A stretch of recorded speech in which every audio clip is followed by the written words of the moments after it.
ఈ సందర్భంగా మనం ఒకటి ఇక్కడ మాట్లాడుకోవాలి. మన ఊహ తెలిసినంత వరకు గౌరవనీయులైన ప్రధానమంత్రి గారు కానీ మన ముఖ్యమంత్రి శ్రీ నారా చంద్రబాబు నాయుడు గారు కానీ అనారోగ్యం అని ఎప్పుడూ వినలేదు. దీనికి కారణం ఖచ్చితంగా యోగా అనే చెప్పుకోవాలి. వాళ్ళిద్దరూ 24 గంటలు కేవలం పడుకునేది 4-5 గంటలు మాత్రమే. ఇద్దరూ ఎప్పుడూ కూడా యువకుల్లా 7 పదుల వయస్సులో కూడా నవ యువకుల్లా దూసుకుపోవడానికి కారణం ముమ్మాటికి మన సాంప్రదాయాలను గౌరవించడం, మన విలువల్ని పరిరక్షించడం, యోగా ద్వారా వారెప్పుడూ ఆరోగ్యంగా ఉండడం మనందరికీ ఆదర్శవంతం. Thank you very much sir. Well, ladies and gentlemen, Department of Posts is proud to release a commemorative postage stamp, first day cover. These philatelic tributes on the occasion of 11th International Day of Yoga capture the essence of yoga as a symbol of harmony and health. Now I request DSVR Murthy Garu, Chief Postmaster General, Andhra Pradesh Circle, to hand over the album to the Honorable Minister, Sri Chandrasekhar Pemmasani Garu. Honorable Minister Pemmasani Garu will present the first album of the commemorative stamp to the Honorable Prime Minister for its formal release. Manandari Karatala Dhvanula Madhya ఈ అంతర్జాతీయ యోగా దినోత్సవాన్ని పురస్కరించుకుని కమ్మెమరేటివ్ postage stamp ని గౌరవ ప్రధాని గారి చేతుల మీదుగా ఆవిష్కరణ జరిగింది.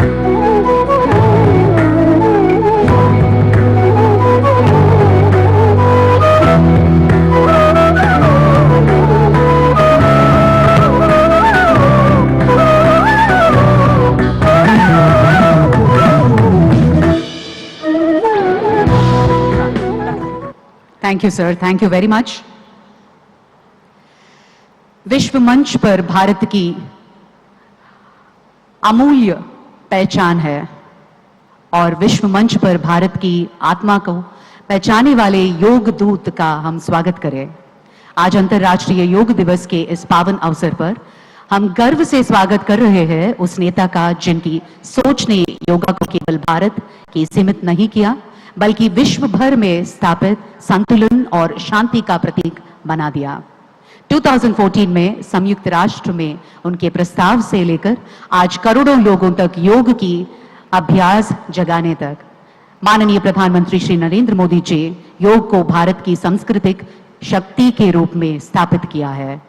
अभी हम अनुरोध करते हैं हमारे माननीय प्रधानमंत्री नरेंद्र मोदी जी इस अंतर्राष्ट्रीय योग दिवस के पावन अवसर पर अपनी अमूल्य संदेश प्रस्तुत किए. उनके जीवन में योग केवल अभ्यास नहीं, एक आदर्श है.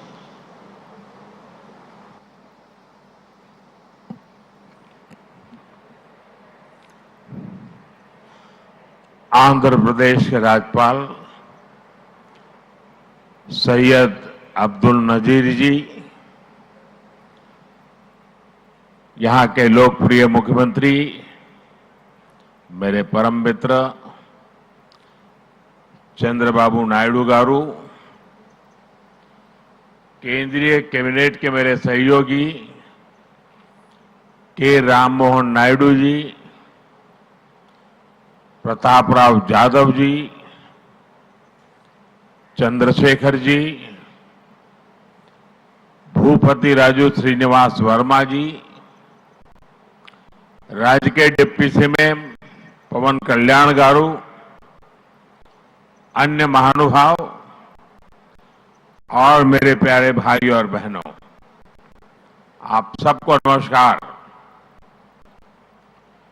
देश और दुनिया भर के सभी लोगों को इंटरनेशनल योग डे की बहुत बहुत शुभकामनाएं. आज 11वीं बार पूरा विश्व 21 जून को एक साथ योग कर रहा है. योग का सीधा साधा अर्थ होता है जुड़ना,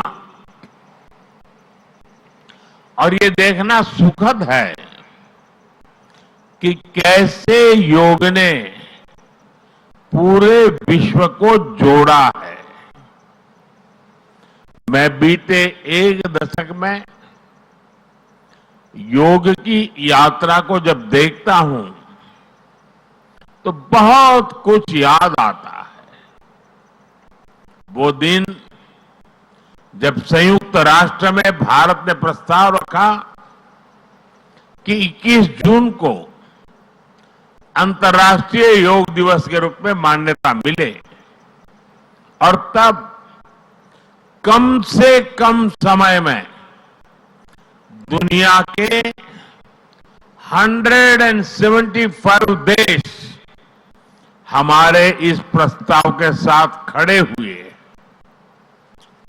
आज की दुनिया में ऐसी एकजुटता, ऐसा समर्थन सामान्य घटना नहीं है। ये सिर्फ एक प्रस्ताव का समर्थन भर नहीं था, ये मानवता के भले के लिए दुनिया का सामूहिक प्रयास था। आज 11 साल बाद हम देख रहे हैं कि योग दुनिया भर में करोड़ों लोगों की जीवन शैली का हिस्सा बन चुका है। मुझे गर्व होता है जब मैं देखता हूं कि हमारे दिव्यांग साथी ब्रेल में योग शास्त्र पढ़ते हैं, वैज्ञानिक अंतरिक्ष में योग करते हैं, गांव-गांव में युवा साथी योग ओलंपियाड में भाग लेते हैं। यहां सामने देखिए, ये नेवी के सभी जहाजों में भी अभी बहुत शानदार योगा कार्यक्रम चल रहा है। चाहे सिडनी ओपेरा हाउस की सीढ़ियां हो या एवरेस्ट की चोटी हो या फिर समंदर का विस्तार हो, हर जगह से एक ही संदेश आता है, योग सभी का है और सभी के लिए है।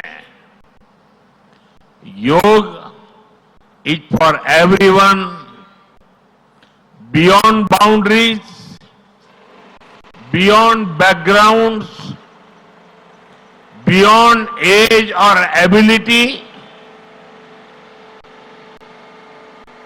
इसको बंद कीजिए, इसकी आवाज आ रही है।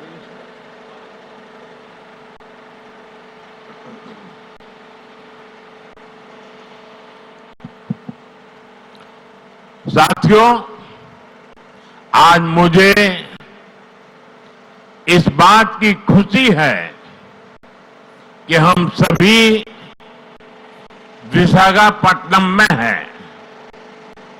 ये शहर प्रकृति और प्रगति दोनों की संगम स्थली है। यहां के लोगों ने इतना अच्छा आयोजन किया है। मैं चंद्रबाबू नायडू गारू और पवन कल्याण गारू को बधाई देता हूं। आपके नेतृत्व में आंध्र प्रदेश ने योगांध्रा अभियान का एक शानदार इनिशिएटिव लिया। मैं विशेष तौर पर नारा लोकेश गारू के प्रयासों की भी विशेष प्रशंसा करना चाहता हूं। योग का सोशल सेलिब्रेशन कैसे होना चाहिए, समाज के हर वर्ग को कैसे जोड़ना चाहिए, ये उन्होंने बीते 1-1.5 महीने के इस योगांध्र अभियान में करके दिखाया। और इसके लिए भाई लोकेश अनेक अनेक बधाई के पात्र है। और मैं तो देशवासियों को भी कहूंगा कि ऐसे अवसरों को किस प्रकार से सामाजिक स्तर पर गहराई से ले जाया जा सकता है। भाई लोकेश ने जो काम किया है उसको एक नमूने के रूप में देखना चाहिए।